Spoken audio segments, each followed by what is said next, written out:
Que Dieu vous bénisse abondamment. Je suis très content d'être ici. Comment tu te sens? Comment vous vous sentez? Ça va?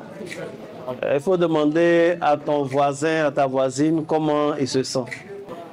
Et le moral, ça va? Ça va? Tout va bien vraiment? Ou bien tout va bien d'église? Donc, quand on est à l'église, tout va bien. On est heureux, tout va bien. Il y a un jeune homme qui a rétrogradé comme ça. Il a abandonné la main du Seigneur parce que ils sont dans une famille où il y a la galère. Ça n'allait pas. La famille traversait une période très difficile et ils avaient le culte à 9h. Donc, quand on a un culte à 9h, on a le temps de prendre le petit déjeuner avant d'aller au culte. Mais eux n'ont pas pris de petit déjeuner, pas parce qu'ils étaient jeunes, il n'y en avait même pas. Et ils arrivent à l'église, c'est leur maman qui chantait, qui animait la louange. Et quand on voit la liste de chants qu'elle avait sélectionnés, surtout le dernier chant qu'elle a chanté, elle dit « Quand je vois la bonté du Seigneur briller sur le toit de ma maison ». Ce chant-là, elle l'a chanté, les gens ont dansé. Non, le petit s'est dit « Ah tiens, sûrement que quelque chose s'est passé parce que maman parle de la gloire de Dieu sur le toit de notre maison, c'est que ça va aller. » Et puis ils arrivent à midi. En fait, la situation est la même chose. Donc, l'enfant a déduit que ce que nous faisons à l'église, c'est une mise en scène. On vient faire comme si ça va. Maintenant, quand on finit de faire ce que nous faisons là, la mise en scène, chacun retourne à la maison et retrouve la vraie réalité. Est-ce qu'il n'y a pas une réalité bizarre qui t'attend à la maison? Tu avais oublié, il vient de te rappeler, tu es en train de penser à ça.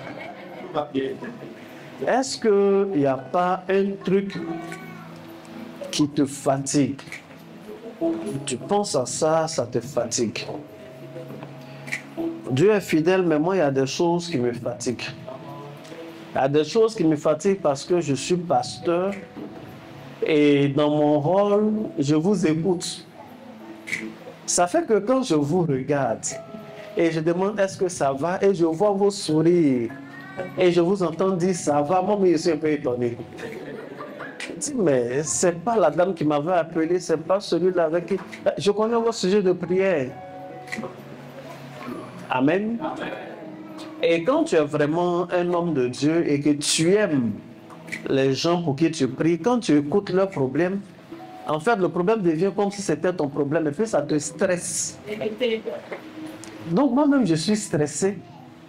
Et puis votre joie, votre sourire est en train de me redonner le bonheur et je suis content.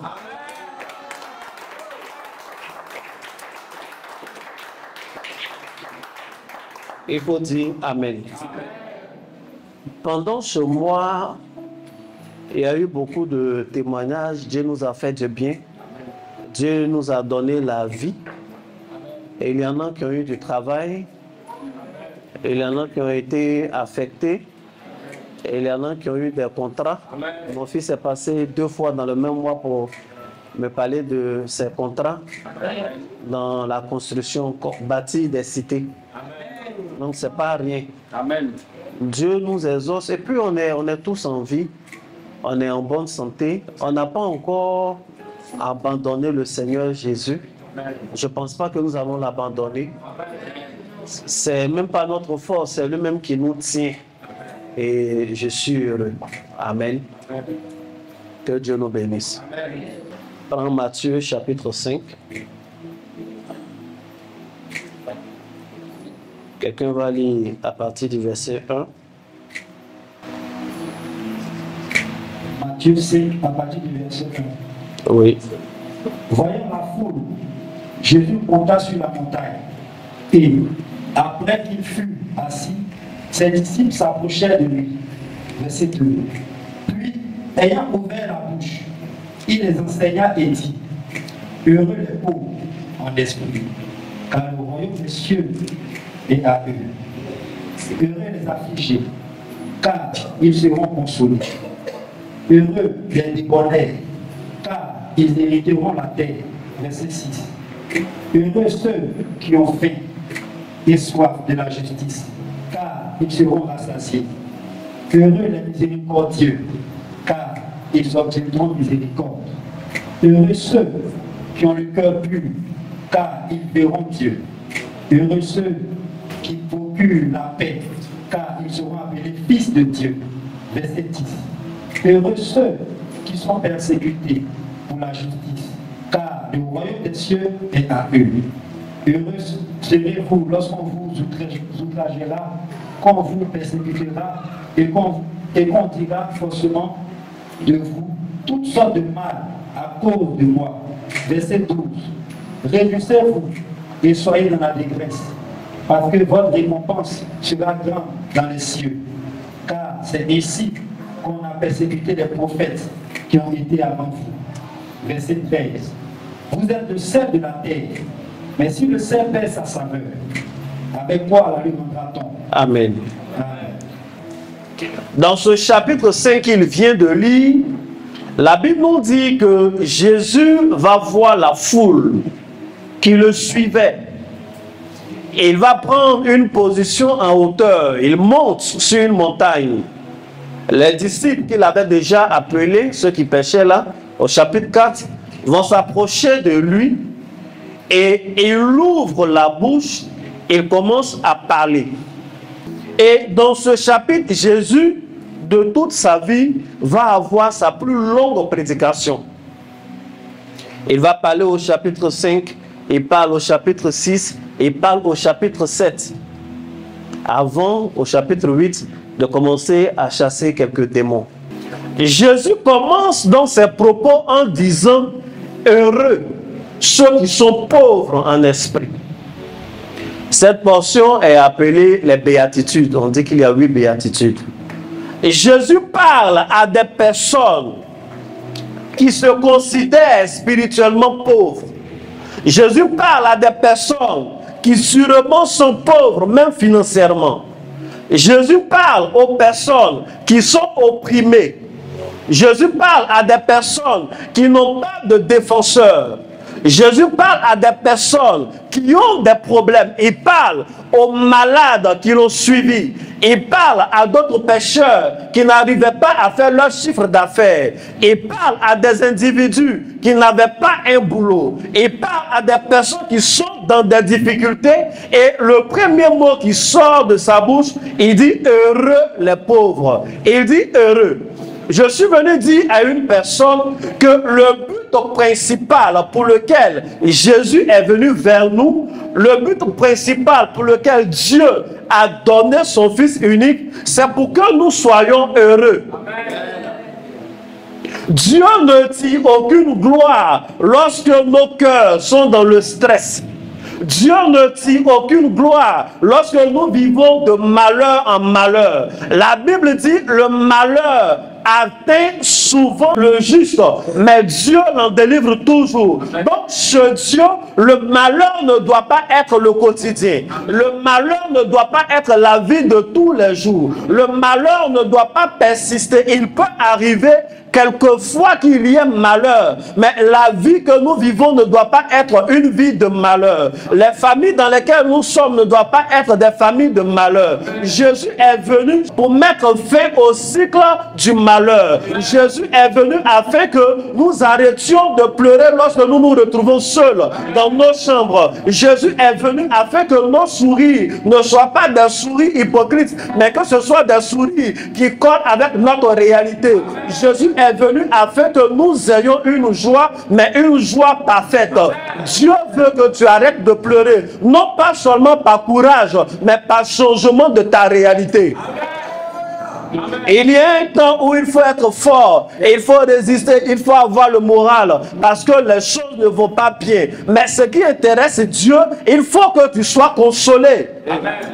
Je veux dire, Dieu ne console jamais comme les humains consolent. Les humains consolent avec Asia. Les humains consolent avec Yako. Je ne sais pas comment on dit dans d'autres langues. Les humains consolent avec Ifo. Ça c'est un Djoula, non? Ou bien un Djoula, on ne dit pas Ifo. C'est ça. dans chaque groupe ethnique, on a un mot pour dire Yako aux personnes.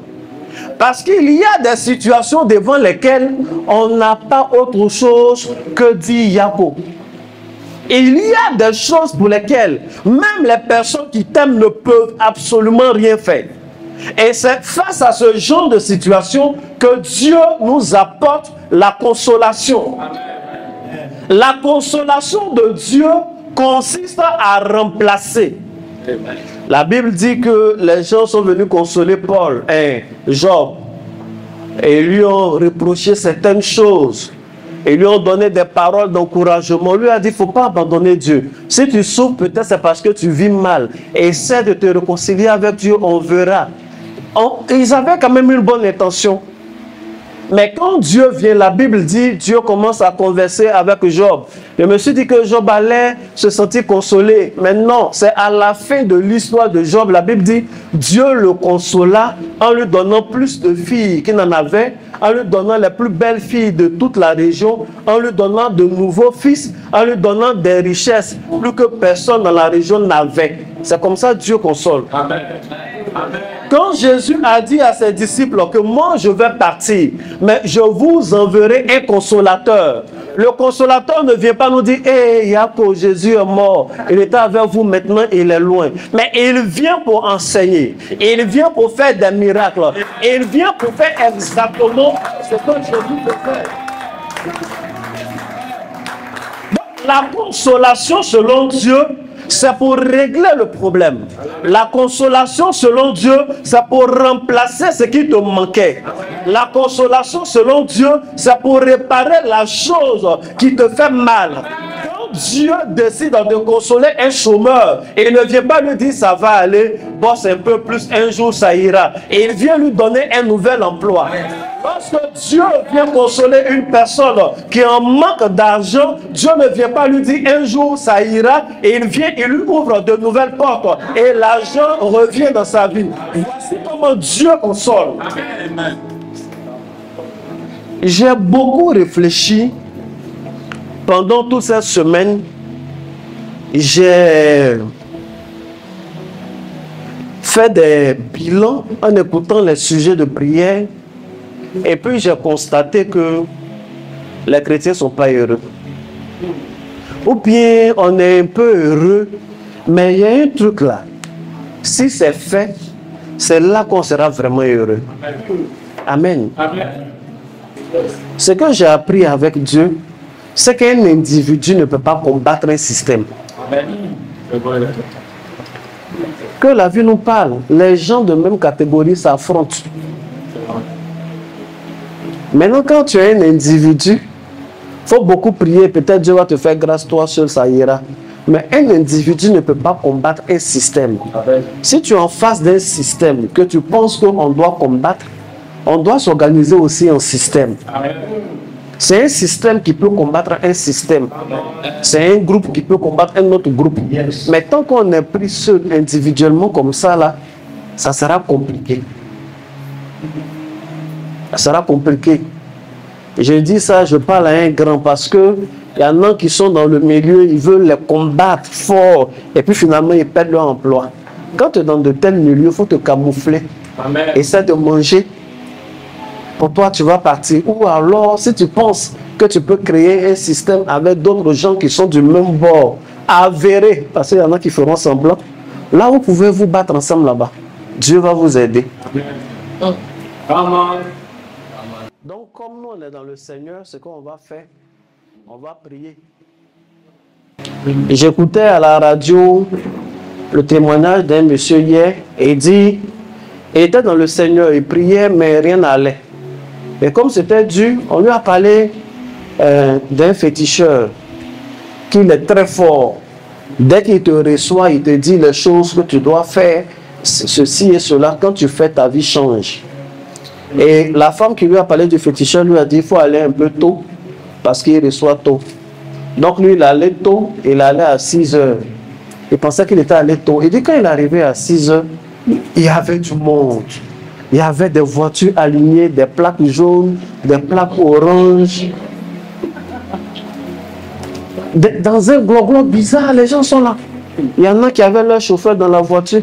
Quand il est arrivé, il dit, quand il est arrivé devant la porte, il voit la qualité des chaussures qui sont devant, il sait que il est arrivé dans un coin. Il avait honte même d'enlever ses chaussures pour mettre à côté de... Et petit à petit, il a attendu son tour. Son tour n'était même pas encore arrivé. Le marabout est sorti, c'est un féticheur même. Il est sorti et puis il a dit, c'est qui lui là? Il était content parce que voilà, enfin, sa vie va changer. Il a dit son nom, il dit, lève-toi. Il s'est levé, il dit, tu fais quoi ici? Il dit, il est venu, on m'a parlé. Il dit, il l'a chassé comme un chien. Il sort dehors. Et puis le monsieur voulait, il ne comprend pas. Il dit, mais papa, il s'est mis à genoux. Le gars a donné des conseils à son pasteur, c'est qu'à derrière lui. Et ils l'ont fait sortir. C'est qu'ils l'ont fait sortir, il dit, bon, il a fait d'alléluia, sa vie ne change pas. Et il va chez féticheur. Bon, s'il est parti à l'église, qu'on le chasse, peut-être il va dire il est mal habillé ou bien il pêche trop. Mais chez féticheur, là, il pêche comment? Mais ils l'ont chassé. Amen. Ils l'ont chassé. Et c'est le soir qu'il va comprendre. Le féticheur va dire à la dame qui l'avait emmené là, celui-là, ne l'envoie plus jamais ici. Si tu ne veux pas que je ferme mes choses. Parce que ce qui est sur lui là a dérangé tous les génies avec lesquels je travaille. Dès qu'il est venu, les génies m'ont abandonné. Et je ne pouvais plus travailler. Voici pourquoi je l'ai mis dehors. Pour que mes choses reviennent. Mais lui-même, il ne savait pas où. Donc, c'est la parole du féticheur qui a été transmise là, qui lui a redonné la foi. Ah, si c'est comme ça, je vais continuer dans l'affaire de Dieu là, et puis aujourd'hui, il est un homme de Dieu. Il y a des enfants de Dieu. D'ailleurs, tous les enfants de Dieu, qu'on sait le faire. Il y a des prières qu'on est capable de faire, qui nous permettent de régner même là où un système a été mis en place. Il y a une force qui est capable de briser toutes les barrières que les hommes ont mis en place pour que nous soyons sauvés. La Bible dit, pour toi, je donnerai des milliers de personnes en rançon. Pour que ta vie, toi, soit épargnée, je donnerai même les Égyptiens. Je donnerai d'autres nations. Il y a des gens, on ne peut pas retenir leur bonheur dans aucune main. Il y a des gens, on ne peut pas leur fermer la porte. Parce qu'il y a une force surnaturelle qui est sur leur vie. On ne peut pas les mettre dans leur loge, mais on ne peut pas leur refuser ce qui leur est dû. Il y a des gens qui ne peuvent pas être incessamment et constamment victimes d'injustice. Il y a un temps où une colère doit venir dans le cœur des enfants de Dieu, où on se lève et on dit assez, c'est assez. Il y a un temps où on doit être honnête avec nous-mêmes et dire, je ne suis pas heureux. Je ne suis pas heureux de ma situation financière. Je ne suis pas heureux de ma situation matrimoniale. Je ne suis pas heureux vis-à-vis de mes affaires. Je ne suis pas content de ce que je touche à la fin du mois. Je ne suis pas heureux du poste que j'occupe. Ce n'est pas normal. Or, Jésus est venu pour que je sois heureux. Ma position ne doit pas être une position malheureuse. Donc, cette chose qui me rend malheureux, la chose doit être corrigé. Ce montant-là qui ne me rend pas heureux est un montant qui doit être changé. Ce poste-là qui ne me donne pas le bonheur est un poste qui doit être changé. Il y a des choses qui ne me plaisent pas et je veux qu'elles changent. Il y a des choses dans vos vies qui m'énervent et je veux que ces choses changent. Il y a des choses qu'il faut que vous-même, en toute sincérité, vous savez que vous n'êtes pas heureux. Il y a des problèmes avec lesquels on ne peut pas être heureux. Je ne veux pas que ton bonheur soit théorique. Je ne veux pas que ta joie soit théorique. Je ne veux pas, je veux qu'elle soit réelle. Au nom de Jésus. Le Dieu que nous invoquons est capable de nous donner le vrai bonheur. J'ai lu la Bible et j'ai vu qu'il y a le mot heureux 130 fois dans la Bible. 130 fois dans la Bible, Dieu veut que nous soyons heureux. Lorsque Dieu parlait au peuple d'Israël, il dit, j'ai donné ma loi afin que vous soyez heureux. Lorsqu'il a donné des prophètes, il dit, je vous donne des prophètes afin que vous soyez heureux. Et voici Jésus qui vient et nous dit qu'il est venu afin que nous soyons heureux. La Bible dit que le Saint-Esprit a été donné afin que notre joie soit parfaite. Dieu est intéressé par notre bonheur. Dieu veut que tu sois parfaitement heureux. Il y a des maladies qui font que tu ne peux pas être heureux. Il y a des choses que tu ne peux plus manger à cause d'un état de santé et tu vas me dire que tu es heureux. Il faut qu'à un moment donné, on arrête d'être heureux, mais il faut qu'on soit totalement heureux. Il y en a qui sont heureux seulement que les week-ends. Parce qu'à partir du lundi, c'est humiliation sur humiliation au travail. Oui. C'est le samedi et dimanche seulement qu'il est un peu heureux. Il y en a qui sont heureux seulement de 8h à 18h. Parce qu'à partir de 18h, lorsqu'ils rentrent à la maison, le foyer dans lequel ils rentrent est un foyer qui ne peut pas rendre un être humain heureux. Ça ne peut pas le rendre heureux. Il faut dire Amen. Et il y en a qui sont heureux seulement que malheureusement dans des boîtes de nuit. Parce que sa réalité est une réalité malheureuse. Il y a des gens, le seul moment où ils sont heureux, c'est qu'il est ivre. Dès qu'il a les yeux clairs, il est malheureux. Il faut dire Amen. Oh, Dieu veut que nous soyons heureux. Oh, Dieu veut que nous soyons heureux. Le premier point pour être heureux, c'est d'abord reconnaître qu'on n'est pas heureux. Amen. Il faut qu'on arrête de nous blaguer nous-mêmes. Moi, j'aime la sincérité du peuple d'Israël. Pourquoi Dieu est parti sauver le peuple d'Israël? Ils étaient en train de crier à Dieu, Dieu, on souffre. Les Égyptiens sont en train de nous tuer. Chaque jour, on soulève des briques, c'est lourd. On est aide-maçon, tout un peuple est aide-maçon, en train de construire les choses des Égyptiens. On ne mange pas bien. On nous donne que des oignons, de l'ail. Ils ont dit ça, hein? Mais eux aussi, ils sont trop bizarres. Le jour où Dieu a donné la manne, et dit, nous, on préfère l'ail et les oignons qu'on mangeait en Égypte. Là. Amen. Amen. Donc, on nous donne des choses bizarres. Et la Bible dit, leurs cris sont montés jusqu'à Dieu. Et Dieu s'est souvenu d'eux. Il faut que ça nous parle. Hein? Amen. Il y a des choses qui perdurent. Il faut te poser des questions. Est-ce que Dieu t'a pas oublié? Mais oui. Non, Dieu omniscient n'oublie rien. C'est lui qui dit, il s'est souvenu des gens. Et comment le peuple s'est retrouvé en Égypte? C'est lui-même Dieu. Il parlait à Abraham. Il dit, il va y avoir un temps où tes enfants là seront dans un pays, ils seront maltraités. Ça, c'est le plan. Mais ils vont faire seulement 400 ans là-bas. Dès que les 400 ans arrivent, moi-même, je vais les délivrer. Donc, ils sont partis. Et puis, ils souffrent pendant 4 siècles. Le problème, c'est que les 400 ans étaient arrivés. Donc, 401, 402, ils sont là. 410, ils sont là-bas. À partir de 428, et ils ont dit non, on ne peut pas faire ça. Vous savez, il y a des choses que nos parents supportaient avant que nous, on ne supporte pas. Il y a les choses que les anciennes mamans là, elles supportaient. Les nouvelles jeunes mamans là, elles ne supportent pas. Elles ne supportent même pas. La maman dit, oh, mais ton mari, ça, c'est rien. Ton papa fait pire que ça. Nous, on était là. Les nouvelles mamans là, elles ne supportent pas ça. Donc, les choses changent. Il y a les souffrances où ceux des 2 premiers siècles, 3 premiers siècles ont supporté. Mais à partir de 400 ans, eux, ils disent, on ne peut pas supporter ça. On ne peut pas tout le temps prendre la paille, prendre le sable et aller construire pour les autres. Nous-mêmes, on dort dans des bidonvilles. Et la Bible dit, ils ont commencé à crier, ils ont crié jusqu'à 430 ans.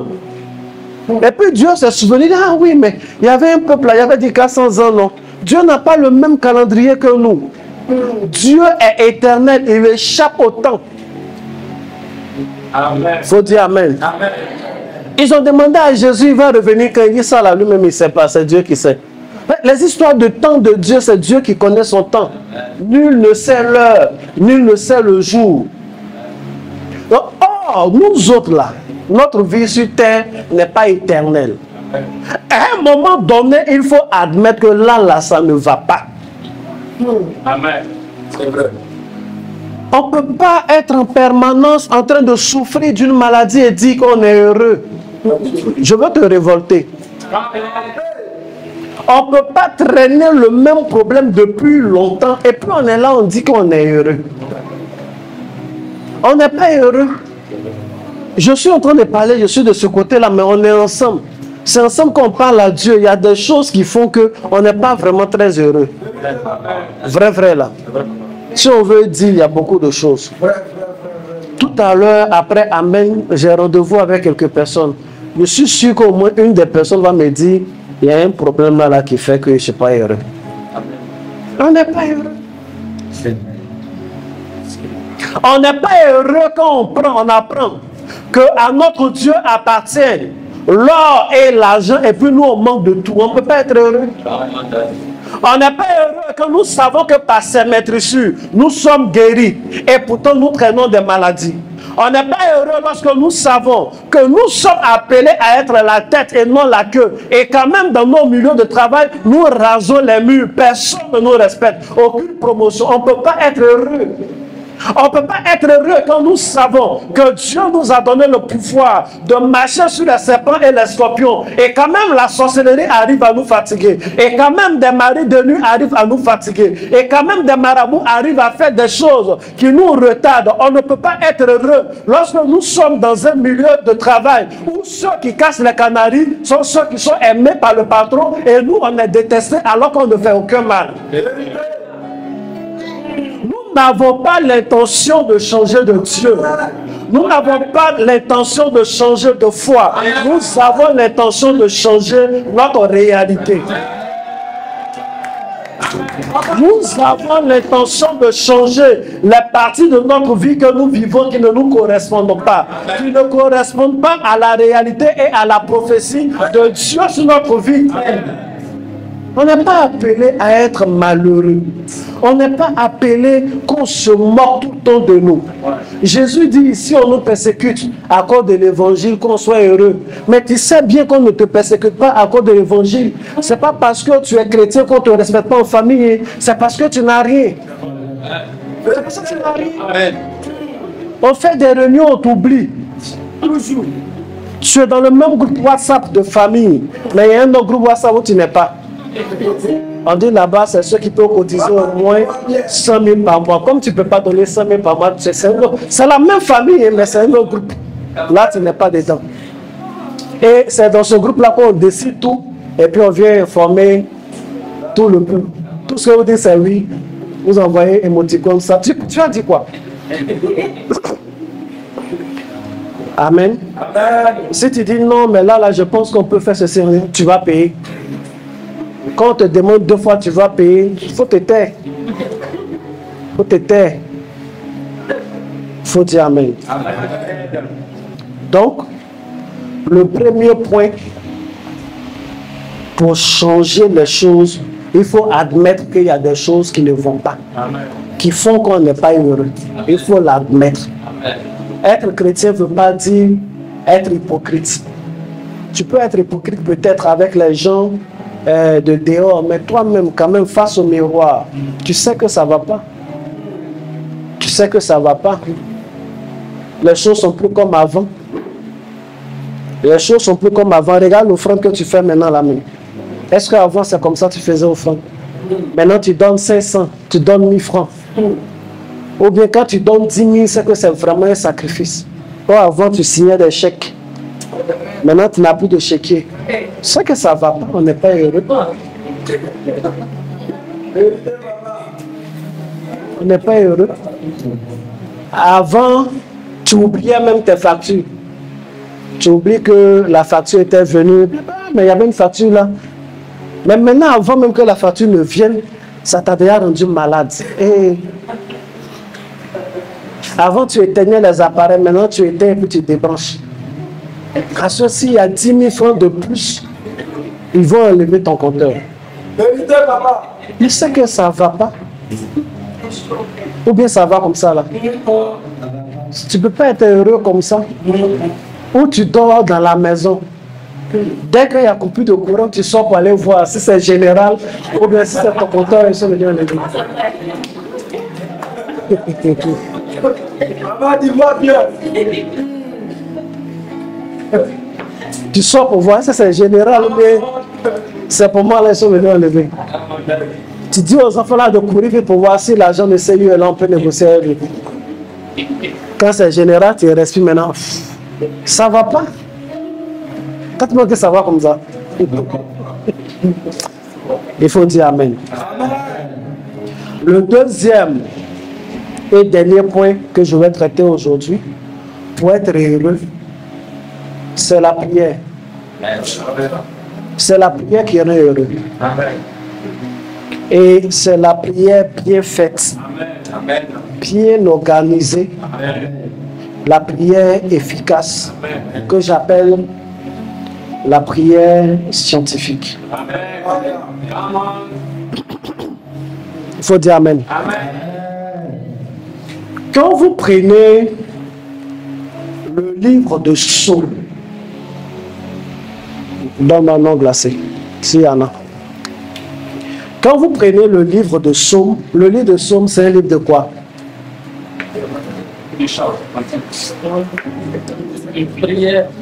C'est ça, cantique, prière. C'est un livre de prière.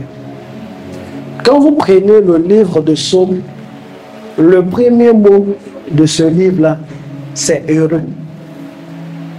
Amen. Amen. Psaume 1, à partir du verset 1. Heureux l'homme qui ne marche pas selon le conseil des méchants. Amen. Le premier mot, c'est heureux. Et ce n'est pas heureux les anges. Et ce n'est pas heureux les démons. Et ce n'est pas heureux Dieu. Mais c'est heureux l'homme. Permettez-moi de boire un coup. Le premier mot, c'est heureux, mais heureux l'homme. Donc, Dieu veut que les hommes soient heureux. Et la solution qu'il met à notre disposition, c'est la prière. C'est le plus long livre de la Bible et c'est un livre de prière. Donc, Dieu est en train de dire, l'objectif pour lequel il y a eu toutes ces prières, c'est pour que l'homme soit heureux. Je viens vous exhorter, chers frères et sœurs, ayez une vie de prière. Ayez une vie de prière. Souvent, on n'est plus heureux parce qu'on a fini par s'habituer à ce qui nous rend malheureux. Et ça fait que ça ne nous dérange plus. Donc, on ne prie pas pour ça. Les gens ne prient plus pour leurs finances. Les gens ne prient plus pour leurs problèmes. Et un problème qui n'est pas traité par la prière est un problème qui demeure. Il faut dire Amen. Amen. À un moment donné, il faut avoir le même comportement des enfants d'Israël. Chaque fois que ça ne va pas chez eux, ils crient à Dieu. Amen. En plus, en ce qui les concerne, c'est eux-mêmes qui font mal. Hein. La Bible dit, Dieu leur parle dans Deutéronome. Il dit, si vous vous détournez de moi et que vous partez adorer des idoles, il va avoir la sécheresse. Vous allez s'aimer, vous n'allez pas récolter. Les gens à côté de vous vont vous faire la guerre. Et puis quand Dieu finit de parler, ils se réunissent et puis ils vont et dire, on veut nos Baals. Et puis ils vont adorer les idoles. Je ne sais pas comment ils sont. La Bible dit qu'ils ne sont pas dociles. Et dès qu'ils commencent à adorer les idoles, Dieu aussi fait ce qu'il a dit. Ils commencent à souffrir. Mais quand ils souffrent là, ils ne perdurent pas dans la mauvaise voie. Chaque fois qu'ils font ces choses et qu'ils voient qu'ils sont en train de souffrir, eux, ils ont peur de souffrir. Mais nous, les chrétiens, avec le message de faut avoir le moral fort, on n'a plus peur de souffrir. Moi, j'aime pas la souffrance. Hein. Je ne peux pas souffrir, souffrir, souffrir. En ce moment, Jésus a pris nos souffrances. Pourquoi? On peut être éprouvé un temps. Quand on va à l'école, là, c'est pas toujours on fait examen. Amen. C'est pas toujours on fait examen, il y a des jours on fait cours, on sort souvent, et puis il y a des congés, il y a vacances. Quelle est cette vie dans laquelle il n'y a pas de vacances, il n'y a pas de congés? Toujours tu es en train de faire épreuve, et une épreuve dans laquelle tu échoues encore. Il faut dire Amen. Amen. À un moment donné, il faut que ton problème te dérange. Amen. Il faut que tu dises à Dieu, Seigneur, ce poste-là ne me plaît pas. Seigneur, je n'aime plus ce salaire. Il y a quelqu'un qui dit, eux au moins ils ont poste jusqu'en salaire. Et il faut dire, Seigneur, je n'aime plus le chômage. Je n'aime plus le niveau de mes affaires. Je n'aime pas ce que je suis en train de vivre. Je n'aime pas la vie des dettes. Tout mon argent est au dehors. Je ne veux plus ces choses. Je ne veux plus cette vie où je n'arrive même pas à subvenir à mes moindres besoins. Je n'aime pas l'école de mes enfants. Je n'aime pas le véhicule que j'ai. Je n'aime pas ma manière de me déplacer. Seigneur, la dernière fois, il a failli tomber du baka. Je n'aime pas. Il faut dire je n'aime pas. Même si ce n'est pas toi. Il faut dire Amen. Il faut dire je n'aime pas ce niveau-là.